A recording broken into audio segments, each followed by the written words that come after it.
So there's this controversy that's kind of spinning out right now about JayZ and his exclusive deal with Target to do like a limited edition of his the Blueprint album.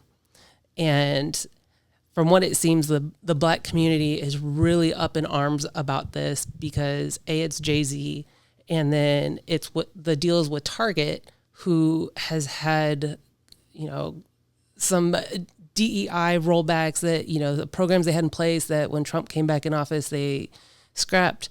But also there's a promise that Target made to the Black community to invest $2 billion in Black-owned businesses by 2025. And they made this promise in 2021. And then they've also promised an additional $100 million in, economic prosperity, education, things like that. And so I wanted to get your initial take on this. Like, why is it such a controversy with JayZ going to Target? And just start there, and then we can go through it. Well, you got several different levels to the Black community. Mm-hmm. And the base level of the Black community is still not aware of it's dealing with it's a traumatized community. Mm-hmm. And I love my community, but it's a traumatized community. And because of the experience of captivity or slavery, the experience of the failed Reconstruction, all the towns and everything that was destroyed and flooded, and all the massacring, and all this trauma.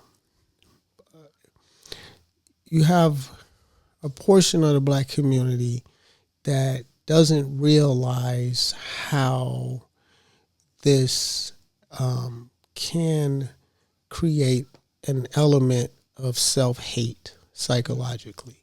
Mm. Now, self-hate can manifest itself in obvious ways where, you can be aware of this in, people doing things like bleaching their skin or, straightening their hair and things like that. And they could be doing it just for the aesthetic of it. They could be doing it because it's dislike, self-dislike. You don't know what a person, what their motivations are. You can assume, right. But that can be considered like the first level of self-hate, whether it truly is or not. Mm. And then it goes and it delineates down to a point where you have Black people that don't realize they can't process JayZ's level of success. Yeah. They can't process it.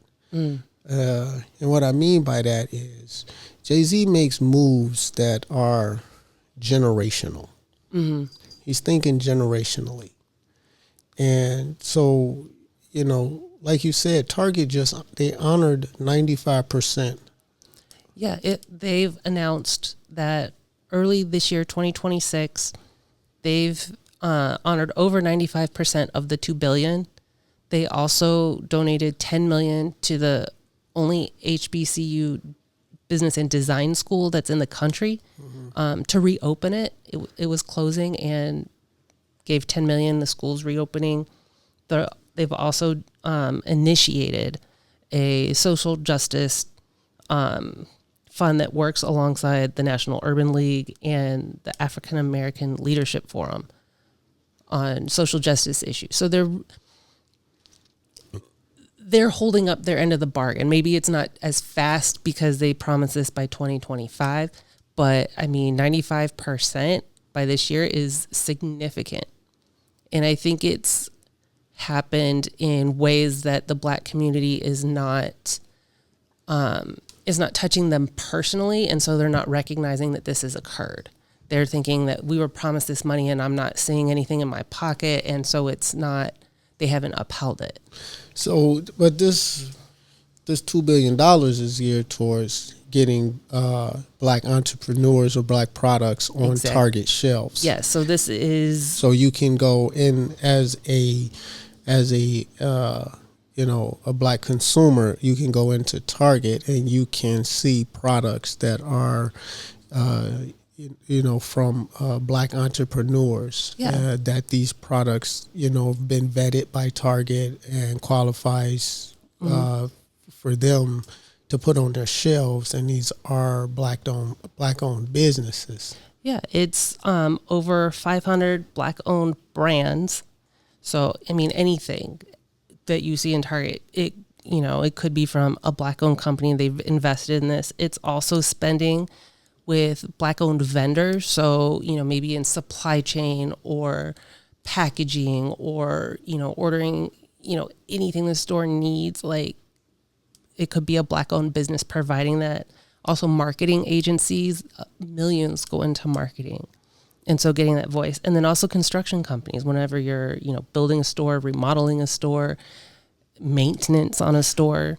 Okay. And so, the average mind doesn't realize that JayZ could have been working behind the scenes with Target to make sure that commitment is honored. Right. JayZ has done a lot for sentencing reform, prison reform, things of this nature that largely affects the black community. He got involved in a big way with the NFL after the Colin Kaepernick situation. And his music, his brand, and everything about him is about black culture. And instead of what black culture needs to do is, instead of automatically assuming that black success has turned on you, educate yourself and try to understand what corporate moves look like, what generational moves look like. You have to understand these things because if he's behind, it's much easier for me to assume that he's been pressing Target to honor that commitment if it was a need to press them. And you can tell that you can make that assumption a little easier based on his track record of what he tries to do for the black community. If it doesn't touch you personally at his level of success, he can only reach down so far. Right. You've got to climb a little bit so that touch can be met. So if you are a black-owned business or you've got a product line that you can put on Target shelves, now is that opportunity to act on that and not sit on the sidelines and complain about, what JayZ's doing or what he's not doing, because at the same time while he's securing legacy for his family, he's also trying to create generational wealth for the black community. And that is a very strategic process. Yeah. That those moves, it's not checkers. Right. It's chess. And so you got to educate yourself and understand that there's a vested interest out there in the black community turning against black successful celebrities, turning, soon as a black celebrity or soon as a black entrepreneur reaches a certain level of success, there's a large element of the black community that automatically turns on them. Yeah. And then you have lower tier black celebrities or pseudo celebrities that help push that narrative. Right. It seems like either they try and whip it up or like jump the bandwagon to like try and drum something up for themselves to like boost their celebrity. Yeah, and it's an ongoing theme. It's never a conversation about what are you doing to get in the game yourself. Right. It's always about, you can't really find a lot of media out there on what JayZ's done in terms of prison reform. and what he tries to do. It's, you know, in order to be a successful businessman, in order to be a successful capitalist, you have to have some shark-like qualities. You got a whole toolbox that you have to use, and there are some dark qualities that you have to employ, as well as, you know, light qualities, altruism and trust, and, you know, charitable causes and things like that. But you also have to be able to manipulate. You also have to be able to outsmart. You also have to be able to be cunning if you're going to have long-term plans. Right. And you'll notice that if, you know, a white male is a successful capitalist, he's celebrated. He's celebrated, and he should. Not saying anything's wrong with that. But if a black man is a successful capitalist, he's villainized. I heard a video that was making outlandish claims against JayZ when he was, you know, very young, before he, you know, garnered his success and built his success, and the claims they were making were ridiculous. You know, they tried to equate him to a serial killer, which is not even close to anything in his experience. And I was just astounded. I'm like, this isn't even the same person you're talking about. Like, you have, when you think about Quentin Tarantino's Django, and the obvious character in there is Steven. Yes. Which is, you know, give me goosebumps. That you would have to navigate a character like that in real life. This is a person that really existed. Yeah. But he's the obvious one. But there was another character in there. There's a black guy in there that he's giving Django this look of vitriol because Django's riding a horse. He hates him. You know, he doesn't say anything because he's walking alongside. And this is the one when Django tells him to take his eyes off of him. You know, because he's hating him, because he's on. And if you reach any level of success in this country as an African American man, you're gonna get that from your own community. You can get it from your own family, for that matter. Yeah. And so it's a careful navigating process. But the thing is, by the end of towards the end of the film, when Django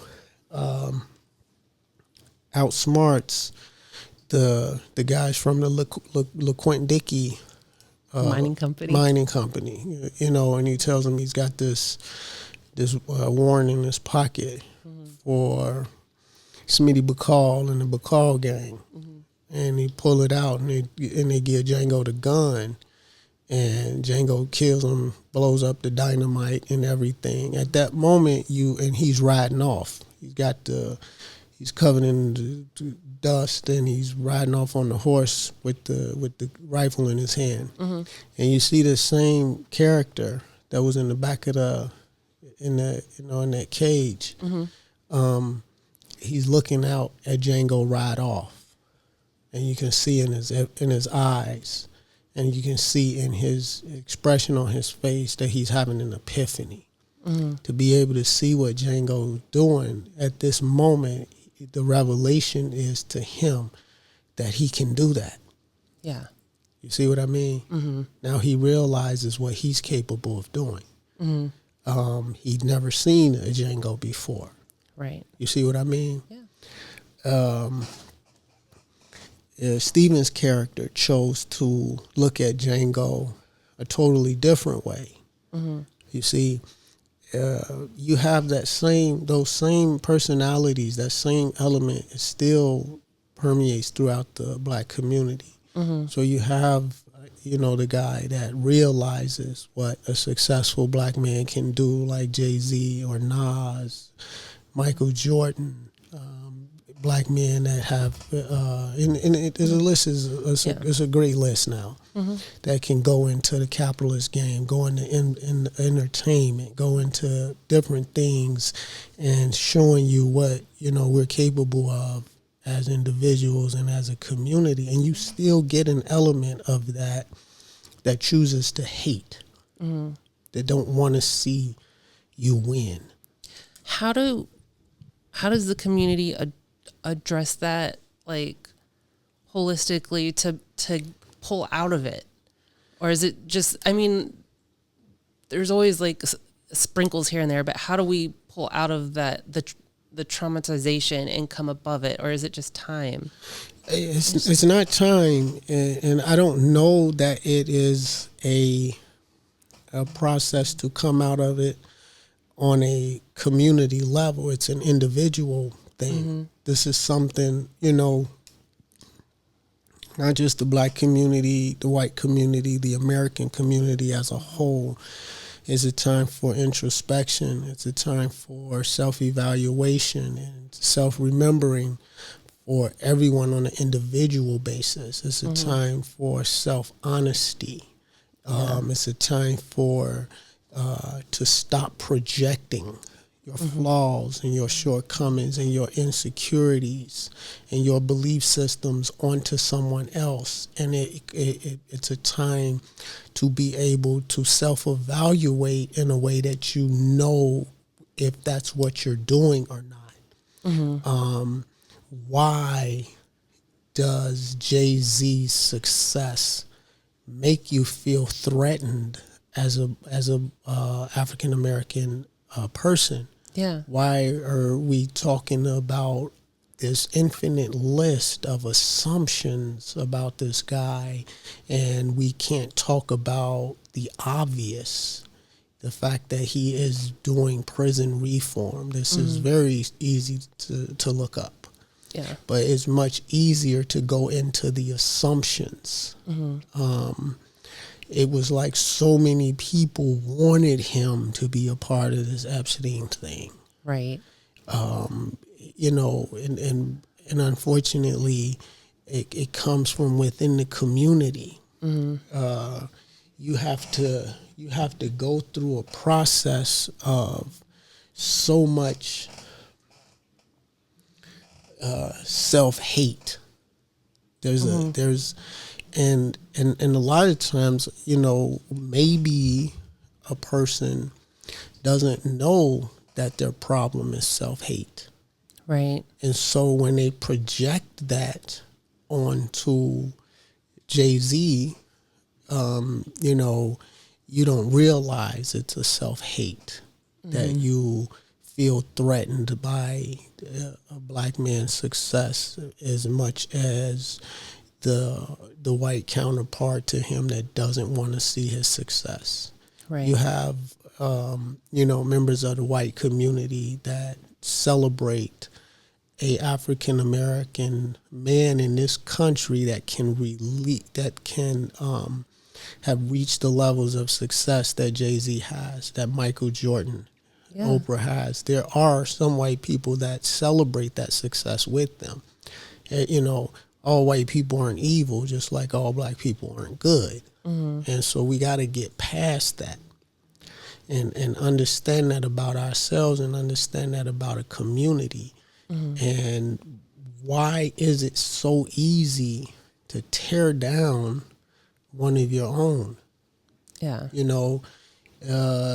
JayZ gets more vitriol towards him than any successful white male that's a shark. Yeah. He's almost celebrated and feared because he has shown himself to be shark. He's shown himself to be tenacious. He's shown himself to be cunning. But when the African American man steps up to do it, this doesn't, it's not celebrated. And, unfortunately, part of that goes back to what your belief system is. If you're part of a belief system that you are advocating your own suffering, that your belief system tells you that you're supposed to suffer. Mm-hmm. Now, then you see some black success. There is, we're not suffering if you're successful. So what that means is you don't adhere correctly to someone else's belief system, because that belief system says that you're supposed to be suffering. Right. So if you're not suffering, you must be doing something evil. You see? Right. You got to be doing some evil because you're not suffering. You're successful. Yeah. But that same application is not extended to, from the black community to the white community. And if it is, it's very brief. Mm-hmm. And so as a community, we've just got to, it's an individual process. Mm-hmm. Every individual has to ask themselves, why are you so willing to believe these negative things with no proof? Yeah. Why are you so ready to condemn someone that looks like you? Mm-hmm. Maybe you don't understand corporate moves. Maybe you don't understand generational moves. You see what I mean? Mm-hmm. Maybe you don't understand these things. Mm-hmm. So it's just so easy to villainize this guy because you don't understand what he's trying to do. Yeah. And I think some of it too is, hearsay. I hear these people who, I know or, think I know, and they're saying all these things. So I'm going to trust what they're saying instead of doing any kind of individual research. Right. You've got to have some, along with introspection, you also have to have some, initiative and thinking for yourself to not just take something at face value. That's a big hurdle to think for yourself. Right. People are, it's very lazy when it comes to thinking for themselves. Mm-hmm. It's very easy to just allow someone else to think for you. People don't realize because they won't put the effort into what it takes to actually think for yourself, to continuously ask why. If anything is valid or has a foundation in it, it can sustain 7 whys. Mm-hmm. Why? It can sustain it. Mm-hmm. Continue to act. Don't just, because otherwise, if you can't ask why repeatedly, then you're just going off emotions and belief. Right. You want to, the purpose of continuing to ask why is until you hit bedrock. Yeah. You keep asking the person why. And once you hit bedrock, if they're grounded in math, science, or this is belief. This is a bunch of, hokum. Mm-hmm. It's just asking why. Yeah. As a society, when our children reach a certain age, they're 4, 5, 6, 7 years old, and they've got a billion questions. This is something that's universally frowned on. Oh, we get so exhausted from the kid asking why so much and asking all these questions. Mm-hmm. And so you, as a parent, you're so exhausted from your child asking these questions that the child learns to adapt to that. And then by the time the child is an adult, it no longer asks questions. Right. He or she just accepts what's told to him. Mm-hmm. They no longer try and hit bedrock. But we're, 6, 7, 8 years old, 4, 5, 6, at these ages, all we want to do is hit bedrock. We're going to keep asking our parents why, until we can hit bedrock, and so we can feel our feet on the bottom of the pool. Mm-hmm. But that's destroyed in the psyche. Oh yeah, and then even, in the age we're in with all the technology, the screens, the social media, it gets harder and harder to ask why, because everything is tailored to tell you what's going on in small snippets, so you don't really know what context is for anything, what it's pertaining to. Maybe it was an interview 10 years ago that they can take a snippet out now that works to form some sort of, agenda and, line of thought that it's so convincing that you don't think to look deeper. Yeah. And it's just programming. Yeah. And so now we've got, JayZ, he's 20 years ago, 30 years ago, when he's doing the blueprint, he's doing all of his music. He's relatable. Mm-hmm. He always, his target demographic, even at that time, was somebody who could understand exactly what he was aiming at, mm-hmm. and how he was trying to get there. Mm-hmm. A focus, whether you're street or not, you're focused to an end game.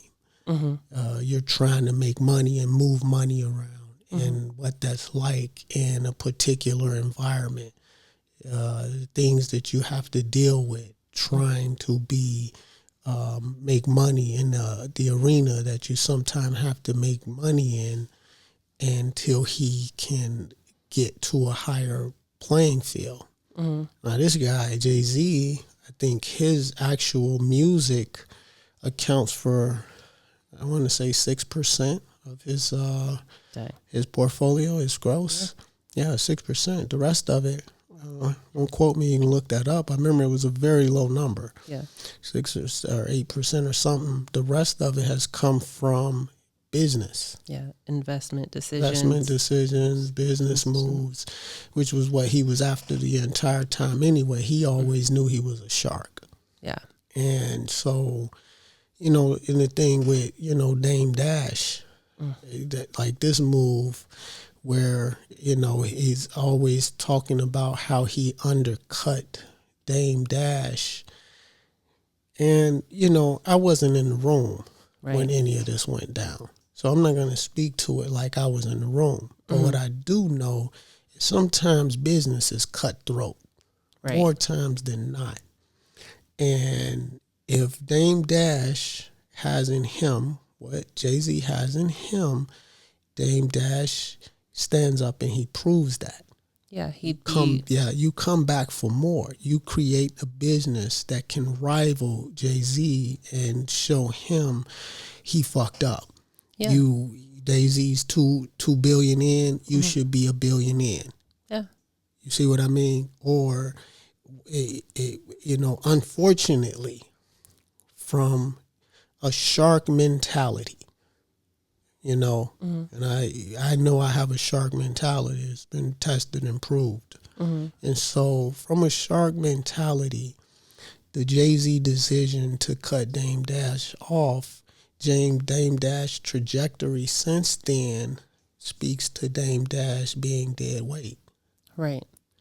If Dame Dash was not, and I don't know Dame Dash personally. I know when he was doing movies and he was on the music, I always thought he was cool. I've got nothing against it. Mm-hmm. I'm against the brother, but just speaking from a business perspective, that move JayZ did, and Dame Dash in the aftermath of, making videos about JayZ, hair smelling bad, or, JayZ having funky breath and things like this, instead of being out here making business moves. Right. To show that, you know what I mean? Yeah, to show that your business moves when you're with JayZ is a partnership. It's both of you. Yeah. And if you're cut off from JayZ, you're still making business moves that are successful like that. And so you're just a little bit behind because...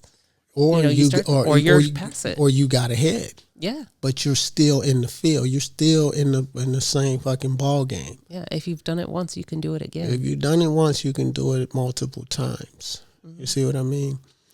And so, Dame Dash's voice contributes to this element of hate and vitriol against JayZ for making business moves that any fucking shark has to make. Right. On a personal level, whatever business move he had to make that ultimately Dame Dash felt like undercut him or cut him off. On a personal level, you don't know that JayZ took away any kind of enjoyment from that. Right. It was a move that I'm going to have to make this move and it's going to put me on this path. Or if I don't make this move, I can see where I'm going to end up 5 years from now if I don't make this move right now. If I do make it, I can see where I'll be 5 years from now. Mm-hmm. You see what I mean? Yeah. And because you have to do it, doesn't mean it was an easy call. Mm-hmm. And the thing, too, I think, is it's not like it came out of nowhere. Like when you're in business and you're going through things and things are happening, and it's not like it's, a cold turkey decision. I'm sure there were discussions or things or conversations that led up to the split's either going to happen or it's going to, you know what I mean? Yeah, that's possible too. It's possible that it could have, could have been something that JayZ was ruminating on in private, that I'm going to have to make this decision soon. It could have been something that he was discussing with Dame. It could have been something Dame's making choices and moves that JayZ see, I'm going to have to cut him off. Mm-hmm. You don't know. Mm-hmm. And I'm like against people having conversations about things when they weren't in the room. Right. So, you know what I mean? Yeah, a lot of assumptions, and then using a frame of mind that you're not, when you're speculating, you're making assumptions like that, you're not of the mindset of the people who are in the room and knowing how they think to really understand, why the decision's being made. When you're going all on assumption, like, you're just making shit up all the time. Yeah. You don't really know what the real mindset is. You have no idea. And then you end up chasing your own tail. Yeah. So, I applaud JayZ's success. Yeah. The prison reform, the way he stepped in with Colin Kaepernick. Mm-hmm. If you ask me, he's being true to his ethos of empowering his community. And you got to understand that's not always going to move at the speed you want it to move at, and it's not always going to look the way you think it should look. Right. He can't, get in a helicopter and just fly over the projects, dropping money bags and diamonds down on the people. No. And that's what you want to see him do. You just want to get in a helicopter and fly over the hood and fly over the project, drop money bags and diamonds on the people. That's not what it looks like. No, not if you want any real sustained change, permanently. Exactly.